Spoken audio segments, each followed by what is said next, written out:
کی حکومت کی طرف سے اپنائی گئیں، یہ وجہ تھی؟ دیکھیے دو باتیں ہیں اس حوالے سے. ایک تو یہ کہ یہ بلا شبہ یہ تصور کیا جاتا ہے کہ جو بھی سٹنگ گورنمنٹ ہوتی ہے صوبوں کے اندر ان کا کینڈیڈیٹ بائی الیکشن میں یعنی ضمنی انتخاب میں ہمیشہ جیت جاتا ہے، اس لیے کہ اس کو ایڈمنسٹریشن کی سپورٹ ہوتی ہے، تازہ حکومت میں وہ آئے ہوتے ہیں، لوگوں نے ابھی ان کو ٹیسٹ نہیں کیا ہوتا، تو اکثر جو ہے سٹنگ گورنمنٹ کا کینڈیڈیٹ جیت جاتا ہے. لیکن یہ سیٹ اس لحاظ سے بہت اہم تھی کہ جو سابق سپیکر تھے PP71 وہ انہوں نے خالی کی تھی، وہ شاہ فرمان نے یہ سیٹ، اور اس کے اوپر بڑے جوش و جذبے بڑے ولولے کے ساتھ یہ الیکشن لڑا جا رہا تھا. اور جو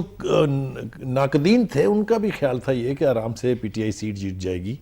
لیکن اے این پی کے امیدوار کی اس سیٹ سے کامیابی نے یہ بوانگ دہل اعلان کر دیا ہے کہ there is something wrong.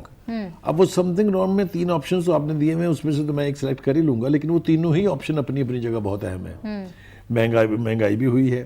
امیدوار یقینی طور پہ آپ ایک طرف کہتے ہیں کہ موروثی سیاست ہونی نہیں چاہیے، ایک دفعہ بھائی کے بعد آپ نے چھوٹے بھائی کو ٹکٹ دے دی ہے، یہی آپ نے خٹر خاندان کے ساتھ کیا ہے، 9 بندے اس کے اس وقت پارلیمنٹ میں بیٹھے ہوئے ہیں. اسی طرح آپ نے کراچی میں کیا ہے. تو مطلب یہ کہ موروثی سیاست کو گالی بھی دی آپ نے اور خود کی بھی وہ آپ نے، ایک تو یہ بڑی وجہ ہے. دوسری یہ کہ جو بجٹ آپ نے پیش کیے ہیں اس کے نتیجے میں اور آپ کی پالیسیوں کے نتیجے میں، جس طرح آپ نے قیمتیں بڑھائی ہیں، گیس کی بڑھا دی، بجلی کی بڑھا دی، نہیں بڑھی تو اب بڑھنے جا رہی ہے جلدی، آئی ایم ایف کی کنڈیشنلٹیز کو مان کے آپ نے غریب آدمی کا تو بیڑا غرق کر دیا ہے، یہ بھی بہت بڑی وجہ ہے. اور تیسری جو پالیسیز ہیں،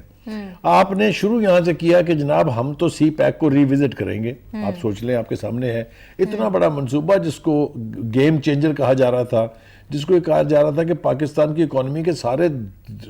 دھل جائیں گے، اتنا بڑا یہ پروجیکٹ ہے. رزاق داؤد صاحب نے اس کے اوپر ایک بیان دے کے اور ایسی کی تیسی کر دی اس کی. بخاری صاحب اگر امیدوار سٹرونگ ہوتا تو ہو سکتا ہے کہ مہنگائی جو ناقص پالیسیز کا ہم ذکر کر رہے ہیں وہ ایک سائڈ پر رہ جاتی ہیں، اور امیدوار اگر سٹرونگ ہوتا تو جیت جاتا. میں نے آپ کو جیسا عرض کیا کہ یہ کمبینیشن ہے تینوں چیزوں کا، لیکن سب سے بڑی وجہ یہ ہے کہ آپ نے شاہ فرمان کے چھوٹے بھائی کو ٹکٹ دی، وہاں پارٹی کے کسی بندے کو میرٹ پر ٹکٹ نہیں دی.